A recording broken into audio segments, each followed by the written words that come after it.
Welcome to Yahoo Finance's flagship show, The Morning Brief. I'm Julie Hyman. Let's get you to the three things you need to know today. First up, U.S. stock futures higher ahead of key inflation data out this week. Estimates showing core CPI rose 3% year over year in July. Stocks are hovering, meantime, around all-time highs after last week's gains, with the NASDAQ closing at a fresh record on Friday. Plus, the trade truce deadline with China is looming. The U.S. and China still working to negotiate a deal before Tuesday after putting tariffs on pause for 90 days back in May. And this comes as NVIDIA and AMD have reportedly agreed to give the U.S. government 15% of their revenue from chip sales in China in exchange for export licenses. And Intel CEO Lip-Bu Tan is reportedly set to meet with President Trump at the White House today. This comes after the president called for his removal due to ties with Chinese businesses. According to the Wall Street Journal, Tan's expected to have a wide-ranging conversation with Trump with the intent of explaining his personal and professional background.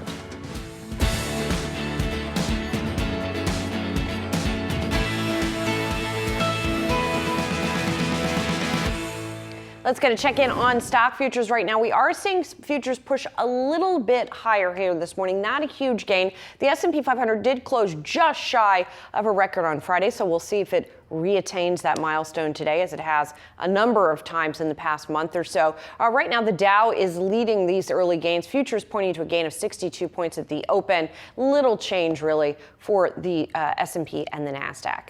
Let's dig into our top stories of the day now. Futures higher ahead of key inflation data out this week, and another big week of second quarter earnings on deck. Kava, just one of the consumer names set to report. Plus, NVIDIA and AMD reportedly set to pay 15% of their China chip sales to the U.S. government in exchange for export licenses. Joining me now, senior reporter Brooke DePalma live at the NASDAQ, Fed correspondent Jennifer Schonberger, and tech editor Dan Howley. Dan, let's start with you and this rather unusual arrangement that we see reports on this morning. Now, as we know, NVIDIA already made a different version of its chips in order to try to get access to China. Reportedly, it was going to get the okay for those export licenses, but now the reports are coming that it had to agree to pay this first.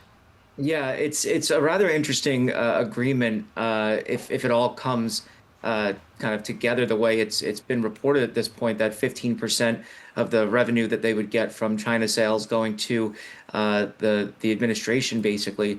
I mean, obviously, anything that assures that NVIDIA and AMD will be able to sell into China, people will take. These are some of their most important countries that they are one of their most important countries that they sell into. Obviously, when there was the ban in place, investors kind of were down at first, and then they were kind of saying, okay, well, now that revenue is removed, it's no longer a guessing game as to what kind of revenue the company's going to be bringing in. We just know it's going to be what it's going to be. But now with China kind of back in play, and then seemingly this ensuring that they'll be able to sell chips, you can imagine that investors will be happier about that. But you have to wonder how much in the end the companies will end up having to turn over just to make sure that they get to sell the chips, period. Yeah, I just want to mention as well that we did get a statement from NVIDIA about all of this, and they didn't directly confirm the reports. What they said was, we follow rules the U.S. government sets for our participation in worldwide markets. While we haven't shipped H20 to China for months, we hope export control rules will let America compete in China and worldwide. America cannot repeat 5G and lose telecommunication leadership. America's AI tech stack can be the world standard if we race. And this had been sort of reportedly the position of Jensen Huang, the case that he made to the president that the U.S. needed to stay in China in order to stay competitive. So interesting on that front. But Dan, I do want to follow up and ask you about what's going on with Intel and its CEO, Lip-Bu Tan, who is reportedly going to be meeting with Trump today on a very different issue. Yeah, this is basically Trump trying to oust him. He said that he had to leave the company, that he was, quote unquote, very conflicted. And this kind of goes back to his days with Cadence. Cadence just settled a suit with the government, basically saying that they had provided some materials to a university that the government believes has links to the Chinese military. And so, they settled. And then Senator Tom Cotton had come forward and said, look, this is a big deal. Someone should, look deeper into this. Lip-Bu Tan has some investments in Chinese companies. He is a U.S. citizen. And so, there's this kind of back and forth as to, you know, do his prior, kind of instances of investing in Chinese companies make him good for being Intel CEO or not? Yeah, all of these questions sort of hanging over those meetings. Let's talk about the backdrop for all of this. As we know, the AI trade has really been powering stocks higher, Brooke, and that means that the Nasdaq closed at a record on Friday. The S&P almost got there. The Dow is still a little bit below those levels. Yeah, that momentum expected to continue into this week as stock futures indicate that we will see green in the early hours of trading this morning, as three key things really drove that rebound that we saw last week, making it the best week that the U.S. markets have seen since June. And that was largely because this rebound from weaker than expected jobs data from that revision of both June and May, as well as that surge in tech stocks, as second quarter earnings have really been led by big tech, and also investors keeping a close eye on a potential truce between Russia and Ukraine, as President Trump is expected to meet with Vladimir Putin this Friday in Alaska. And what we're seeing here is that strategists indicate that there's still more room to run in this market. Citi strategists indicate that they do, or rather they raise their target for the S&P 500. They do expect that tax cuts will offset all this negative impact that we're seeing from President Trump's tariffs. And they expect the S&P 500 to now hit 6,600 points. That's up from 6,300. But that would indicate that we need to see a 3% gain from Friday's market close until year end in order to hit this newfound target from Citibank.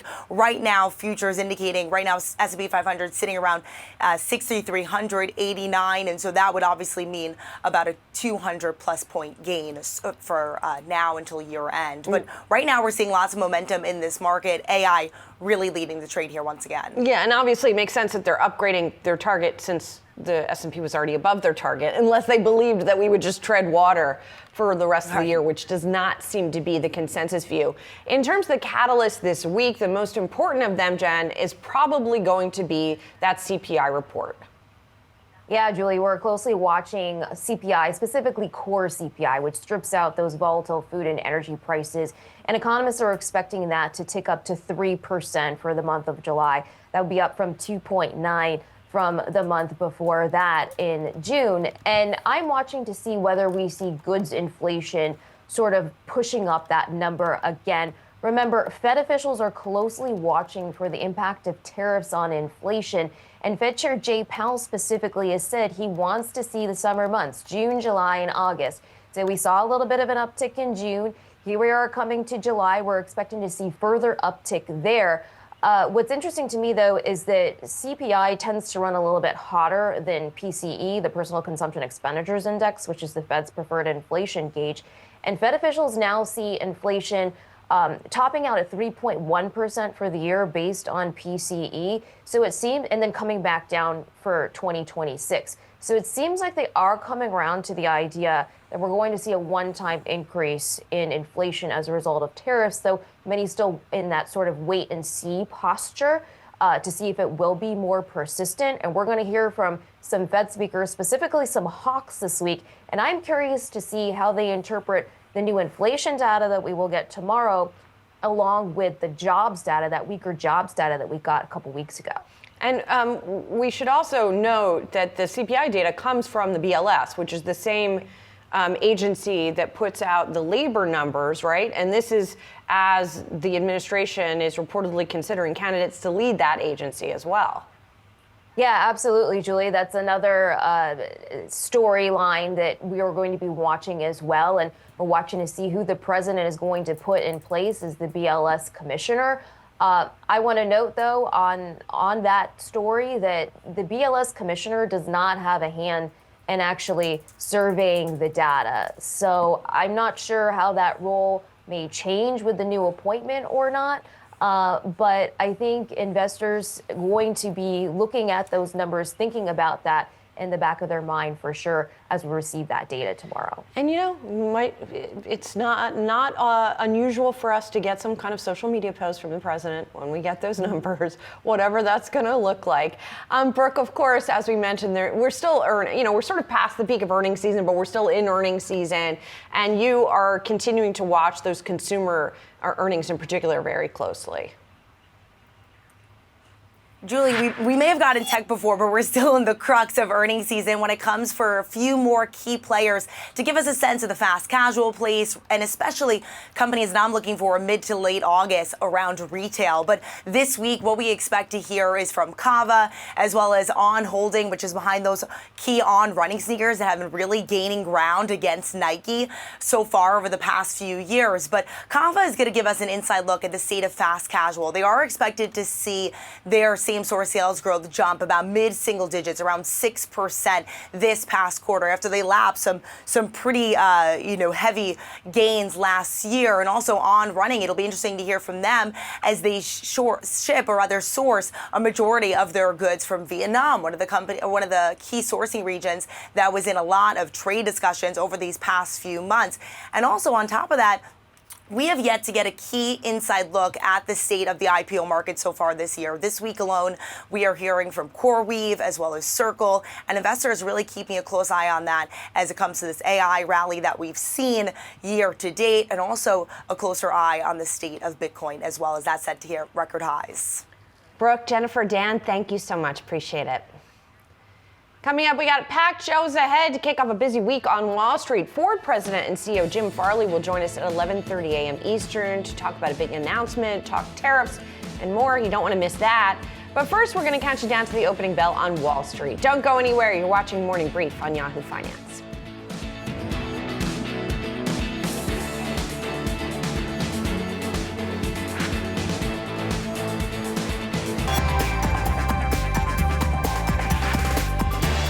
Now time for some of today's trending tickers. We are watching Paramount, Tesla, and Coinbase. First up, Paramount will pay TKO Group $7.7 billion for rights to UFC events over the next 7 years.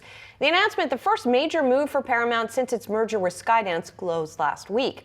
Under the new Paramount deal, all events will be available at no extra charge on Paramount Plus starting in 2026. The agreement eliminates the pay-per-view model currently used by ESPN.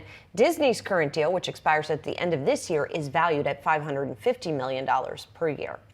Next up, Tesla eyeing the UK energy market. The company's formally submitted a license request to supply electricity to a British energy regulator. The move comes as Tesla's electric vehicles are experiencing a significant sales slump in the UK. New car sales dropped by nearly 60% on an annual basis last month. That's according to a UK trade group. And finally, crypto stocks are getting a boost in pre-market trading amid a Bitcoin price surge. Crypto exchange Coinbase, trading platform Robinhood, corporate Bitcoin holder Strategy, they all gained along with Bitcoin prices. Bitcoin and other cryptocurrencies have enjoyed a slew of favorable policies coming out of Washington recently. President Trump signed an executive order allowing Americans to invest in crypto through their 401k plans. We had seen crypto prices kind of stall out, but now they're taking another little bit of a leg up.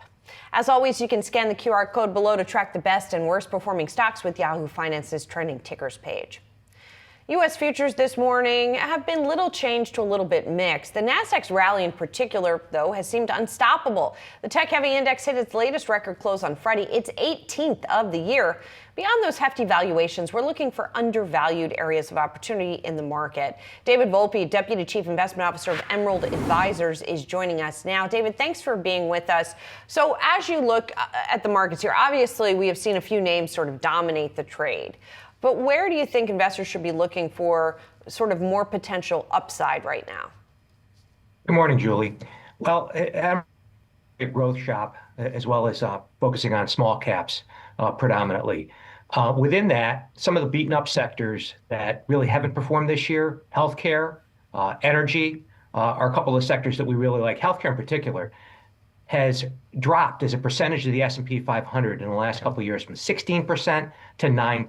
So dramatic decline in terms of the percentage of the size of that in the benchmark, as well as really not that great a drop in earnings growth. Earnings growth actually for the last quarter, healthcare and information technology were among the best. So we like healthcare here. And it's interesting because some would say, well, some of the healthcare drop is justified, right? Even though, as you point out, earnings growth has held up, there are a lot of sort of headline risk. There's a lot of political risk for some of these companies. So are there areas sort of within healthcare that are maybe more resistant to that kind of headline risk? Sure, Julie. One would be medical diagnostics, medical equipment. While CapEx has dropped somewhat, and there's concerns certainly over Medicaid, overall earnings growth has been there, and we're stock pickers. So you really have to be discerning, and there's going to be companies that are growing nicely and that are more or less protected, and then those that are certainly more subject to that influence from the FDA, from Medicaid cuts, et cetera. I'm also curious about small caps broadly here, because there was a time earlier this year where I can't tell you how many strategists I talked to who are pounding the table on small caps. Yeah. And obviously that didn't materialize. What needs to happen here? Is it the rate cut that needs to happen that will finally sort of unlock that performance? Rate cut would be helpful, but the big thing is earnings growth. We went into 2024 with the expectation earnings growth is going to be very 23 for small caps. It didn't materialize. We came into 25. For the first 2 quarters, particularly around the tariff tantrum, we had a decline in terms of earnings revisions downward. Now you're starting to see that inflect up. So really, we believe in earnings drive stock price, earnings growth drives stock price. And therefore, if you see that inflection for small caps, which we believe will start happening this next quarter, and then certainly into 2026, small cap stock prices will follow. And then if you're looking at small caps and you're picking stocks, as you say, within that small cap universe, considering the tariffs are still sticking around and there's still some volatility even in the level of tariffs, right? We don't know what's going to happen with China, for example. Yeah. Do you then try to pick the small caps that aren't in businesses that are as affected by tariffs? That is certainly a direction to take. We've done extremely well in terms of some of the AI infrastructure.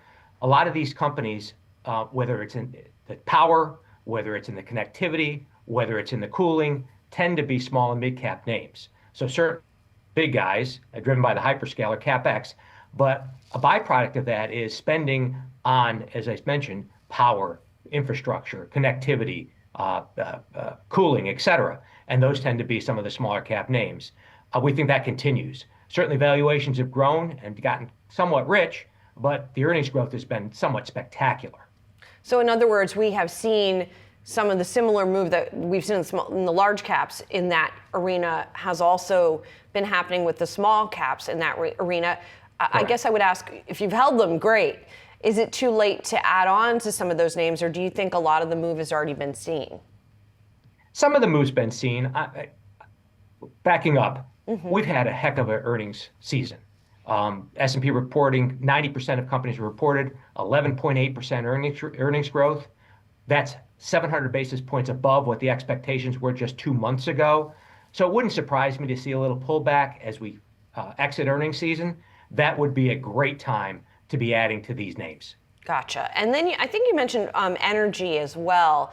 And it's been a tough slog for those energy names. On the large cap side, energy stocks have really been underperforming. You pointed out the underperformance we've seen. And part of that is down to what's been going on with oil prices, which are just have not recovered enough to boost the profitability of these companies. So what happens then in the second half of the year, and how does it affect these companies? Really going through the second half of the year and into 2026, would not be surprising to see the U.S. oil growth stagnate and actually roll over.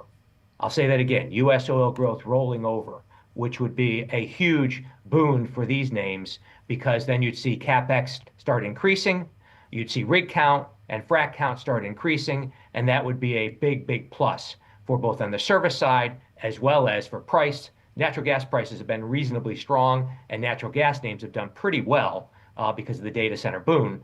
But at the same time, if oil does roll over, some of these names really have a lot of upside because valuations are very, very cheap. And Les, I want to ask about defense tech, because that's an area that has gotten so much attention this year in the U.S., internationally, et cetera. There's been a lot of increased outlook for spending on this area. Are the small cap players, when you look at them, as able to play, right, as able to compete against some of the larger companies that have been getting into the space?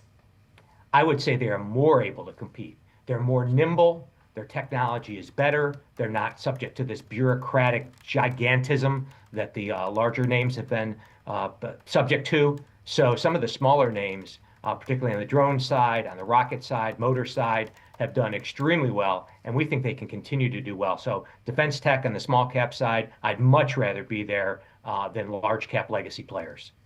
David Volpe, thank you so much for joining us. Appreciate it. Thanks, Julie. Coming up on Yahoo Finance Opening Bid, our own executive editor, Brian Sazzi, is joining us now. Brian, what do you got coming up today?